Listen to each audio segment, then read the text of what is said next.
Parts बता रहा हूँ। पहला पार्ट्स में हमने बताया था कि रिप्रोडक्शन दो तरह का होता है, सेक्सुअल रिप्रोडक्शन और एसेक्सुअल रिप्रोडक्शन। अगले क्लास में मैं एसेक्सुअल रिप्रोडक्शन के बारे में बताया था, जिसमें कि एक गैमेट होता है और सेक्सुअल रिप्रोडक्शन में दो गैमेट्स होता है, अर्थात मेल एंड फीमेल।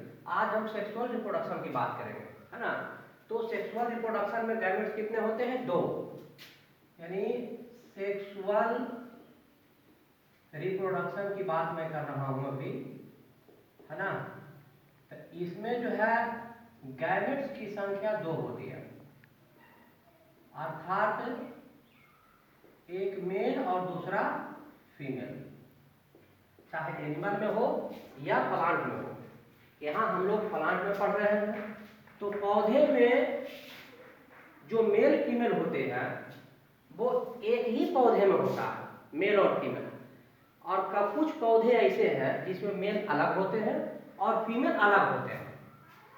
तो पौधे का सबसे मुख्य रिप्रोडक्टिव पार्ट फ्लावर है, अर्थात फ्लावर जो है पौधे का मेन रिप्रोडक्टिव पार्ट है, ठीक है। फ्लावर पौधे का मेन रिप्रोडक्टिव पार्ट है। ये फ्लावर जो है यूनिसेक्सुअल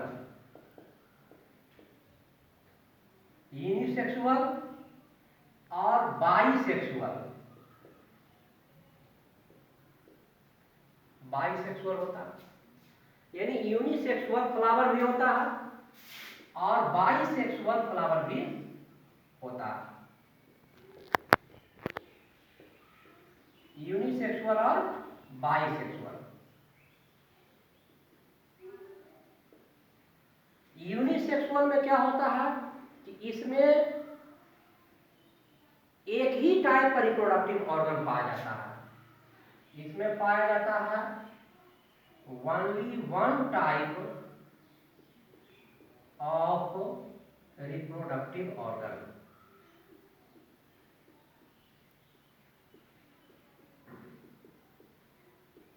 और बाइसेक्सुअल में बोथ गैमेट्स, यानी दो प्रकार का रिप्रोडक्टिव ऑर्गन पाया जाता है, यानी बोथ मेल एंड फीमेल। इसमें जो है दोनों गैमेट्स हैं, बोथ मेल एंड फीमेल, और इसमें एक प्रकार का रिप्रोडक्टिव ऑर्गन पाया जाता है, चाहे वो मेल होगा या फीमेल, मेल या फीमेल। जैसे देखिए बड़े बड़े जानवर को ले लीजिए, वो यूनिसेक्सुअल है, क्योंकि मेल जानवर अलग होते हैं और फीमेल जानवर अलग होते हैं। लेकिन पौधे में ऐसा होता है, उसमें भी अलग अलग होता है और एक ही में होते हैं। तो मोस्टली जो प्लांट्स है, अधिकांशतः पौधा, उसमें जो है मेल और फीमेल दोनों होते हैं। ये जो बाइसेक्सुअल फ्लावर है, ये मोस्टली प्लांट में होता है, अधिकांश पौधे में बाइसेक्सुअल। जितने सारे आप पौधे देख रहे हैं उसमें से अधिकांशता में बाइसेक्सुअल होता है। अब आइए, फ्लावर जो है यूनिसेक्सुअल और बाइसेक्सुअल होता है, तो फ्लावर में भी पार्ट होता है, क्योंकि यूनिसेक्सुअल और बाइसेक्सुअल का भी पार्ट होता है ना। तो फ्लावर में मुख्य रूप से जो है चार पार्ट होता है। फ्लावर्स में ये मुख्य रूप से 4 पार्ट्स होता है, या इसको आप रिप्रोडक्टिव पार्ट्स भी कह सकते हैं। 4 पार्ट्स कहिए फ्लावर का, या फ्लावर का 4 रिप्रोडक्टिव पार्ट्स कहिए, दोनों एक ही है ना। पहला आपका है सेपल्स, दूसरा आपका है पेटल्स, तीसरा आपका है स्टेमेन, और चौथा जो आपका है पिस्टिल, जिसमें स्टेमेन और पिस्टिल ये दो पार्ट्स हैं। पिस्टिल जो है आपका फीमेल रिप्रोडक्टिव पार्ट है। ये पिस्टिल क्या है? Female reproductive part. और ये स्टेमेन क्या है? ये मेल रिप्रोडक्टिव पार्ट है। ये आपका पिस्टिल है पिस्टिल आपका फीमेल रिप्रोडक्टिव पार्ट और स्टेमेन आपका मेल रिप्रोडक्टिव पार्ट, है ना। अब ये फूल में पाया जाता है, फूल में क्या क्या पाया जाता है? सेपल्स, पेटल्स, स्टेमेन और पिस्टिल। अब इसमें देखिए कि सेपल किसको कहते हैं, सेपल्स जो है किसको कहते हैं, फूल में सेपल्स किसको कहते हैं? देख लीजिए, आपको मैं फूल का पौधा मैं आपको दिखा रहा हूँ, है ना। देखिए ये फूल का पौधा है, यहाँ देखिए ये फूल का पौधा है, ये फूल का पौधा बोर्ड पर मैं नहीं बनाया हूँ, है ना, आप लोग अपने कॉपी में बना लेंगे। ये फूल का पौधा, ये फूल का पौधा अपने अपने बुक से। अब देखिए यहाँ पर सेपल्स है, तो सेपल्स कौन है? तब फूल के नीचे जो आप फूल पकड़ते हैं उसके नीचे एक हरा जैसा पार्ट होता है, पत्ते की जैसा हरा जैसा पार्ट होता है, उसको हम लोग क्या कहते हैं? सेपल्स। हरे पार्ट्स को क्या कहते हैं? सेपल्स। ठीक है, हरा जैसा देखिए जो पार्ट है उसको हम लोग सेपल्स कहते हैं। उसमें एक डंठल होता है, उसको हम लोग स्टॉक कहते हैं। डंठल को क्या कहते हैं? स्टॉक। जैसे देखिए ये जो डंठल है इसमें हरा जैसा इस तरह से पार्ट आपका बना हुआ रहेगा और इसी के ऊपर फूल रहेगा, है ना, तो इसको कहेंगे सेपल्स और इसको कहेंगे स्टॉक, यानी डंठल। ये आपका डंठल हो गया, हरा जैसा पार्ट को क्या बोलेंगे? उसको सेपल्स और स्टॉक, हरे जैसे पार्ट को। यानी सेपल्स जो है वो पौधा का सबसे बाहरी भाग है और छोटा है, पत्ती के जैसा है। सबसे बाहरी भाग छोटा, हरा और पत्ती के जैसा है, जो बर्ड स्टेज में फ्लावर को सुरक्षा प्रदान करता है। जो सेपल्स है, जो कली की अवस्था में फूल होता है, तो उस कली को सुरक्षा प्रदान करता है सेपल्स। अब दूसरा इसका पार्ट है पेटल्स। तो कहता है पेटल्स जो है वो भी सबसे बाहरी भाग है, लेकिन वो रंगीन होगा। पेटल्स जिसको कहते हैं फूल, देखिए ये लाल वाला जो है ना, ये लाल वाला जो फूल आप देख रहे हैं ये आपका पेटल्स है। ये रंगीन होता है और सबसे बाहर होता है, यानी सबसे आगे होता है। ठीक है, पेटल्स जो है वो चमकीला कलर का होता है और भिन्न भिन्न शेप का होता है और भिन्न भिन्न रूप का भी होता है। पेटल्स क्या करता है कि इंसेक्ट को अपनी ओर आकर्षित करता है।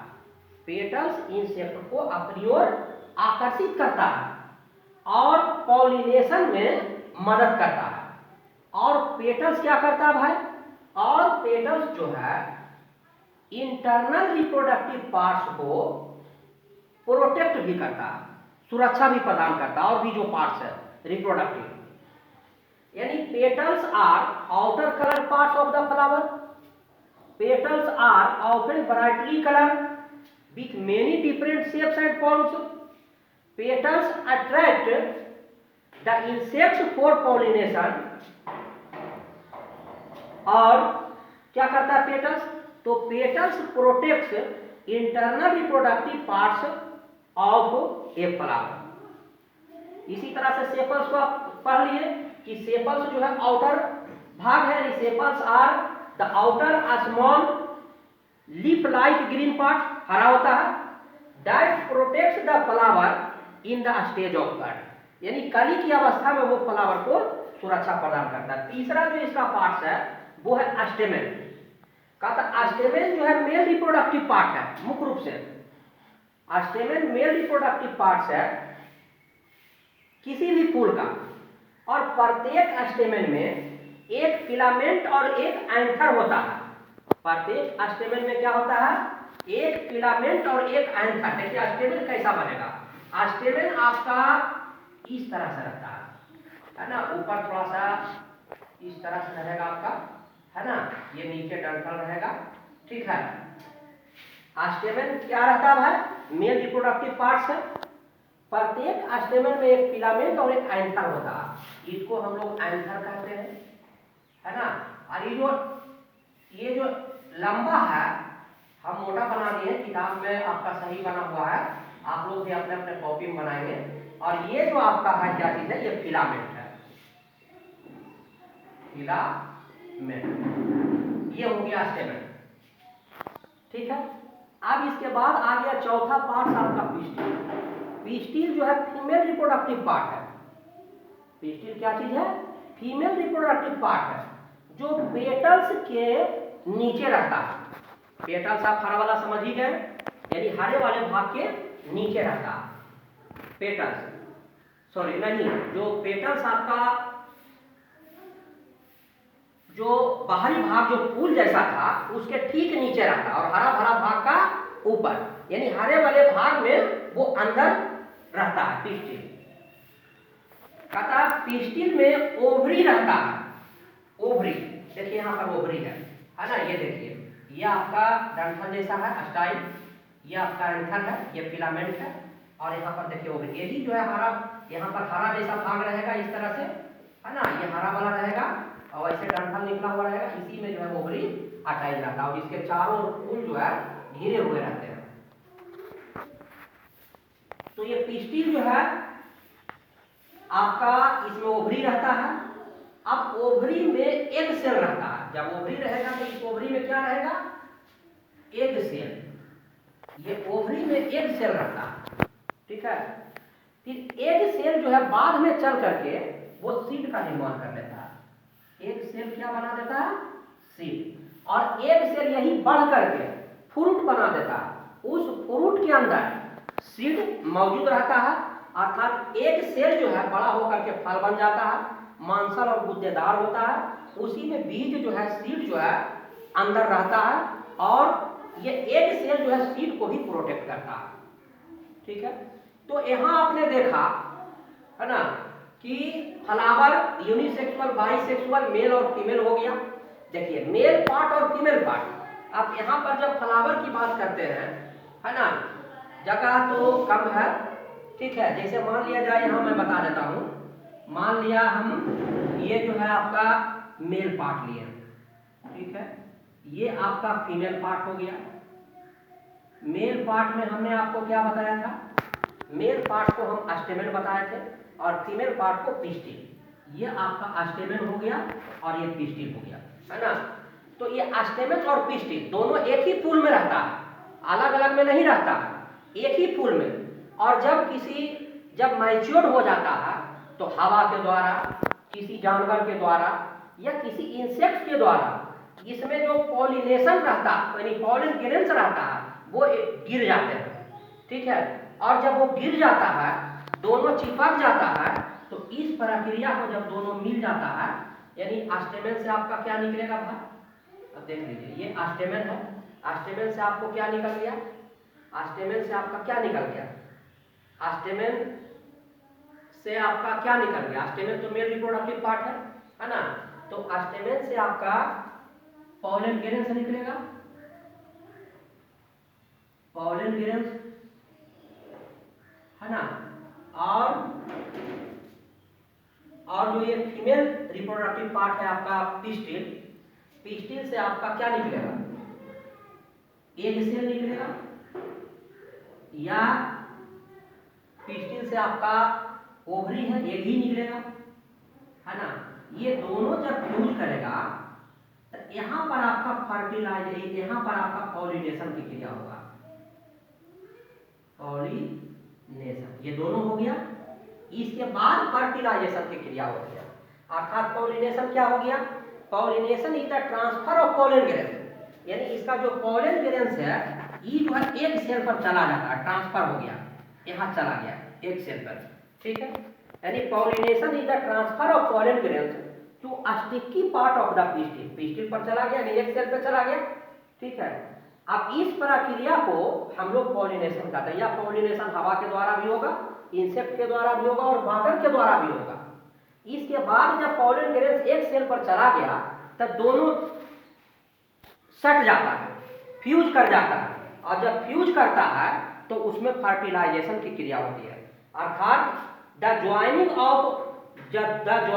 और fusion of sperm cell with egg cell, यानी एग सेल और स्पर्म सेल यदि दोनों मिल जाएगा तो उसमें उस क्रिया को हम लोग फर्टिलाइजेशन कहते हैं। अर्थात पॉलन ग्रेन्स कहाँ चल गया? ये पिस्टिल पर आ गया, ये पिस्टिल पर पॉलन ग्रेन्स आ गया, तब पॉलिनेशन की क्रिया हो गया। अब पॉलन ग्रेन्स में क्या था, पॉलन ग्रेन्स में क्या चीज था, स्पर्म सेल था, और यानी स्टेमेन में स्पर्म सेल था पॉलन ग्रेन्स में, और पिस्टिल में क्या था, एग सेल था। तो स्पर्म सेल और एग सेल दोनों क्या हो गया, फ्यूज कर गया, एक दूसरे से मिल गया, और जब मिल गया तो उसमें फर्टिलाइजेशन की क्रिया हो गया। जब फर्टिलाइजेशन की क्रिया हुआ तो क्या होगा, धीरे धीरे वो क्या होगा, विकास करेगा, और विकास करेगा, और फिर उससे क्या बन जाएगा, फल बन जाएगा, और फिर फल बड़ा हो जाएगा, और उसके अंदर सीड का निर्माण हो जाएगा। और इसी तरह से फिर सीड को फिर जमीन में हम लगाएंगे। आगे की ओर क्लास में हम बताएंगे कि सीड के और भी 3 पार्ट्स हैं, और कैसे जमीन में उसको बोते हैं या लगाते हैं, तो कैसे ये वृद्धि करता है। फर्टिलाइजेशन की क्रिया हो गया। तो फर्टिलाइजेशन और पॉलिनेशन के बाद, देखिए ये पॉलिनेशन और फर्टिलाइजेशन के बाद क्या होता है, सीड का निर्माण होता है। तो सीड का निर्माण कहाँ होता है, तो प्लांट के ओवरी में होता है। सीड का निर्माण प्लांट के ओवरी में होता है, और ओवरी धीरे धीरे क्या होता है, बड़ा हो जाता है, अनलार्ज हो जाता है।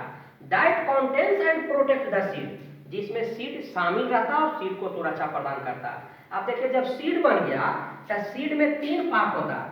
आप देखे होंगे किसी का चना का सीड, परोर का सीड या मकई का सीड, किसी भी सीड को आप हाथ में लीजिए देखेंगे, उसमें पहला होता है सीड कोट जो बढ़कर खड़ा होता है, hard covering seed coat.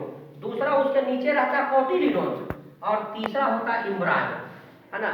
Seed coat उसको सुरक्षा प्रदान करता है। जब जमीन में उसको गाड़ देते हैं तो पानी को अवशोषित करके वो फूल जाता है ना, और फूलने के बाद उसमें जो कोटिलिडोन्स है यानी सीड कोट हट जाता है, और धीरे धीरे कोटिलिडोन्स से पत्ती निकलना शुरू हो जाता है, और फिर कोटिलिडोन्स जो है बड़ा होकर के फिर कोटिलिडोन्स जो है एम्ब्रायो से फिर भोजन करता है, और इस प्रकार जमीन के अंदर नीचे रूट और ऊपर की ओर शूट का निर्माण हो जाता है, फिर पौधा बन जाता है। इसको हम अगले क्लास में बताएंगे, है ना। सीड कोट, कोटिलिडोन्स और एम्ब्रायो, ये तीनों जो है अगले क्लास में, एक क्लास और लगेगा, उसमें हम अच्छे तरीके से डिटेल में बता देंगे।